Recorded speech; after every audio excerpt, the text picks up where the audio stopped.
విన్భక్తి ప్రేక్షకులందరికీ నమస్కారం. నా పేరు రమ. ఈరోజు మనతో ఉన్నారు ప్రముఖ ఆధ్యాత్మికవేత్త, జ్యోతిష్య మరియు వాస్తు పండితులు, దైవజ్ఞ డాక్టర్ నెట్టెల ఫణి భాస్కర్ శర్మ గురుగారు ఉన్నారు. మాట్లాడదాం. నమస్తే గురుగారు. నమస్కారం. గురుగారు, సంతానం అనేది ఈ రోజుల్లో చాలా కష్టం అవుతుంది. ఇది వరకుతో పోల్చుకుంటే ఇది వరకైతే 5గురిని 6గురిని 10 మందిని కూడా కనేవారు మన పూర్వీకులందరూ. కానీ ఇప్పుడు కనీసం ఒకరిద్దరిని కూడా చాలా కష్టం అవుతుంది. ఒకవేళ సంతానం కలిగినప్పటికీ కూడా పిల్లలు కూడా అంత ఆరోగ్యంగా ఉండట్లేదు. ప్రీ మెచ్యూర్ బేబీస్ లాగా ఉంటున్నారు, యాక్టివ్గా ఉండట్లేదు. సంతానం కలగకపోవడానికి జాతక పరంగా ఏదైనా దోషాలు ఉంటేనే అలా ఉంటుందా గురుగారు? ఏదైనా పరిహారం ఏదైనా ఉంటుందా ఒకవేళ ఉంటే కనుక ప్రాబ్లం? ఖచ్చితంగా ఉంటుంది. ఇప్పుడు నేను మీకు ఇందులో ప్రాక్టికల్గాను మాట్లాడతాను, జ్యోతిష పరంగాను మాట్లాడతాను. ఇప్పుడు వివాహం నిలబడ్డం అనేటువంటిదే చాలా కష్టం అయిపోతుంది.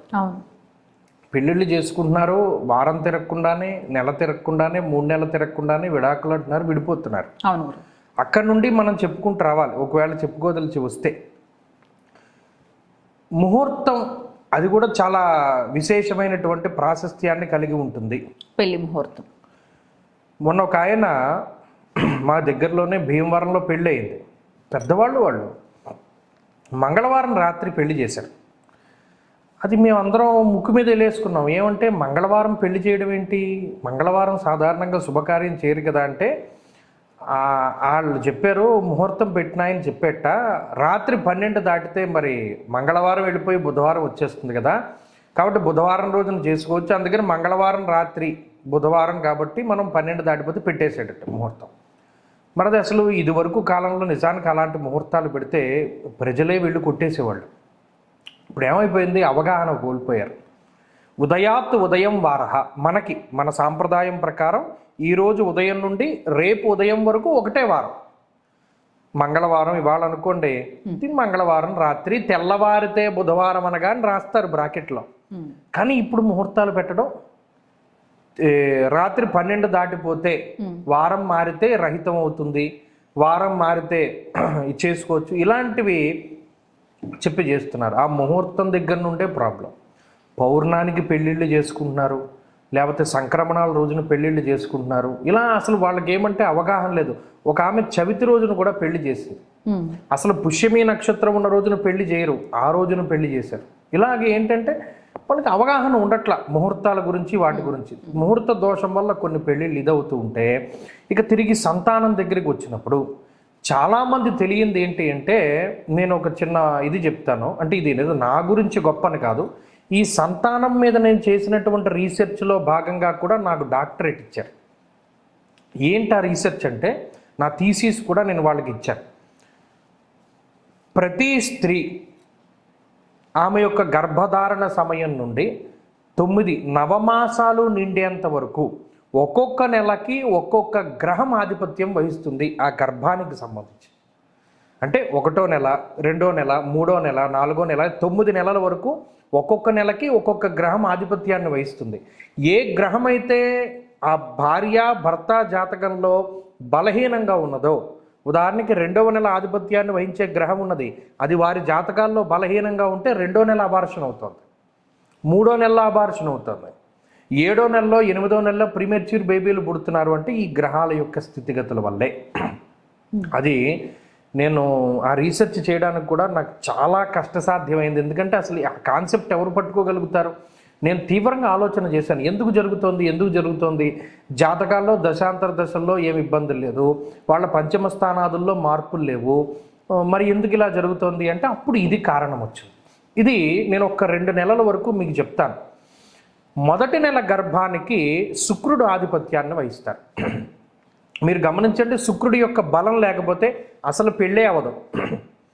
అలాంటిది ఈ శుక్రకణాల యొక్క సంఖ్య మగవారిలో తక్కువగా ఉన్నా, లేదు ఈ శుక్రగ్రహం బలహీనంగా ఉన్నా వారికి పెళ్ళి అవ్వట్లేదు, సంతానము ముందుకు కలగదు. ఇవి 2. మొదటి నెలకి శుక్రుడు. 2వ నెల గర్భానికి కుజుడు ఆధిపత్యాన్ని వహిస్తారు. ఎవరి జాతకంలోనైనా సర్పదోషాలు, కాలసర్పదోషాలు, సర్పశాపాదులు లేదా కుజుడికి సంబంధించినటువంటి దోషాదులు ఉంటే 2వ నెలలో వాళ్ళకి అబార్షన్ అవుతుంది. ఇక 3వ నెల పిండం గట్టిపడేటువంటి నెల. యజన కీర్తి గృహ కాంచన పుత్రవస్త్ర అశ్వాది కారకుడు, మనం గతంలో కూడా చెప్పుకున్నాం. సంతానానికి కారకుడు గురుడు. 3వ నెల ఆధిపత్యాన్ని గురుడు వహిస్తారు. గురుబలం లేకపోయినా, గురుడు బలహీనంగా ఉన్న 3వ నెల గర్భం నిలవట్ల. ఇలా 4, 5, 6, 7, 8, 9, 10వ నెల వరకు గ్రహాలు చెప్పుకుంటూ వచ్చాడు. ఏ గ్రహం బాగా లేకపోతే అక్కడ ఆగిపోతుంది ఈ గర్భధారణ లేదా గర్భస్థ శిశువు యొక్క స్థితి. ఇప్పుడు మీరు ఉన్నటువంటి ఇల్లు పాలకుల్లో ఉన్నటువంటి మేస్త్రి ఒక ఆయన కట్టాడు. వాళ్ళ పిల్లగారు 21 ఏళ్ళై సంతానం కలగలేదు. మీకు 21 ఏళ్ళై సంతానం కలగకపోతే కనబడ్డ రాయిరప్ప అని ముక్కేస్తారు, ఇంకా దానికి ఏమీ లిమిట్ ఏమి ఉండదు. అప్పుడు ఇలాగే ఎవరో నాకు జాతకాల గురించి వస్తూ ఉంటే, ఏమంటే మా పిల్లకి సంతానం లేదంటే మీరు ఒకసారి చూసి పెట్టండి అని అడిగితే, నేను జాతకం చూసి, ఏమంటే చిన్నది అడ్డుపడుతుంది, మనం పలానా రెమెడీ చేద్దాము అంటే, ఇవన్నీ మేము చేసేసామండి, చాలా డబ్బులు ఖర్చు పెట్టాం, 2 సార్లు ఐవీఎఫ్ చేయించాం, ఏమీ నిలవలేదండి అన్నాడు. లేదండి అలాంటప్పుడు పలానా క్షేత్రానికి మనం ప్రత్యేకించి వెళ్ళి ఈ రెమెడీ చేద్దాం, నాకు బాగా నమ్మకం, చేద్దామని 2025వ సంవత్సరం బహుశా ఫిబ్రవరి నెలలో చేశాం. గత సంవత్సరం ఫిబ్రవరి నెలలో చేస్తే అక్టోబర్ 14కి 2 కవల పిల్లలు పుట్టారు, మగపిల్లలు పుట్టారు. 21వ సంవత్సరంలో. మరది దైవ బలం ఉన్నట్టా లేనట్ట, మంత్రం ఉన్నట్టా లేనట్ట, మంత్రము, తంత్రము, యంత్రము, జాతక బలము ప్రతిదీ ఉన్నది. నేను చెప్పేది యథార్థం కాకపోతే ఈ వీడియోలు చూసేవాడైనా ఆయన చూస్తాడు, ఇవన్నీ నా వీడియోలు అన్ని చూస్తాడు ఆయన. ఎలాంటి జాతక దోషాలైనా పరిహారాలు ఖచ్చితంగా ఉంటాయి, ఏ సమస్యకైనా రెమెడీ ఉంటుంది. మీరు నమ్మరు, ఇదే ఈ సంతానం గురించి మేము చేసాం. కరీంనగర్ నుండి వచ్చాడు ఒక ఆయన ఇదే మాట అన్నాడు, 2 సార్లు ఐవీఎఫ్ పోయిందంటే, పోయింది, నేను 10 లక్షలు ఖర్చు పెట్టాను, మీరు ఏ రెమెడీ చెప్తే అది చేస్తాను, ఇది ఫైనల్, దీని తర్వాత ఇంకేం చేయను అన్నాడు. వాళ్ళకి అబ్బాయి పుట్టాడు, వాళ్ళ పేరు నేనే పెట్టాను. అలాగే 2-3 సార్లు మిస్క్యారేజెస్ అయిన వాళ్ళు, అంటే ఇది నా ప్రజ్ఞ, నా గొప్పతనమో కాదు. అక్కడ ఏంటి అంటే మన పూర్వీకులు ఇచ్చినటువంటి జ్ఞానాన్ని మనం అందిపుచ్చుకుని పక్కవాడికి మంచి చేయడమే. వాళ్ళకి సంతానం కలిగితే నాకు ₹1 ఏం వాళ్ళు పట్టుకొచ్చి ఇవ్వరు కదా. కానీ మా గురువుగారు ఒకటి చెప్పాడు, నీకు చదువు చెప్పినప్పుడు ఈ చదువు 10 మందికి ఉపయోగపడి వాడు ఆనందంగా ఉంటే అదే నీకు జయం కలుగుతుంది అని ఆయన చెప్పాడు. అందుకని వచ్చినటువంటి వాళ్ళకి మేము చేయగలిగినటువంటిది మేము చేసి పెడుతూ ఉంటాం. అలా సంతానం కలిగిన వాళ్ళు ఇలా చెప్పుకుంటూ పోతే మీకు కావాలంటే వాళ్ళతో మాట్లాడిస్తాను. అలాంటివి 15-20 ఉన్నాయి మా దగ్గర. అంటే భయంకరమైనటువంటి కేసులు. ఇక్కడ ఈ థీసిస్ మనం గుర్తుపెట్టుకోవాలి, ప్రాక్టికల్ నాలెడ్జ్ ఉండాలి, థియరిటికల్ నాలెడ్జ్ ఉండాలి. రెండూ పట్టుకుని సంతానం కోసం మనం నిజంగా ప్రయత్నం చేయగలిగితే, భగవంతుడి యొక్క అనుగ్రహం ఉండగలిగితే ఖచ్చితంగా సంతతి కలుగుతుంది. ఎందుకంటే రుణానుబంధ రూపేణ పశుపతిని సుతాలయ అంటే ఇక్కడ సంతానం కలగకపోయినటువంటి వాడు మరింత అదృష్టవంతుడు. చాలామంది ఈ మాట అంటారు, ఎందుకంటే వాడికి రుణబంధాలు ఏమీ లేవు. ఆ జన్మతోటి వాడు ఏ కాశీ వెళ్ళిపోయి ఉంటే కాశీలో వాడు వెళ్ళిపోతే ఇంక అసలు జీవితంలో మళ్ళీ పుట్టవలసిన అవసరం ఉండదు.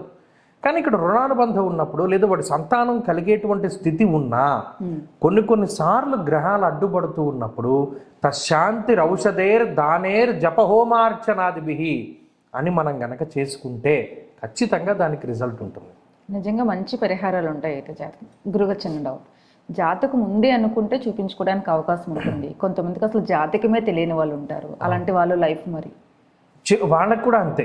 ఇప్పుడు ఏదైనా ఒకటి అడ్డుపడుతోంది అంటే, ఇప్పుడు ఉదాహరణకి ఇది కూడా మాకు ఎక్కువ తగులుతూ ఉంటాయి, మాకు జాతకం లేదండి, అప్పుడు కూడా మేము ఇదే రకమైన పరిహారాన్ని చేస్తాం. చేసినప్పుడు సంతతి కలిగిన వాళ్ళు కూడా ఉన్నారు, ఖచ్చితంగా కాదు. ఇక్కడ మనకు కావాల్సింది భక్తి, నమ్మకం అండి. నమ్మకం, దైవబలం. భక్తి నమ్మకం ఉంటే దేవుడు పలికేస్తాడు ఆటోమేటిక్. ఆ క్షేత్రానికి ప్రాముఖ్యత, మేము చేసినటువంటి క్షేత్రము, అలాగే ఆ మంత్రము, ఆ ప్రయోగము, ఇటువంటి వాటికి ప్రాముఖ్యత.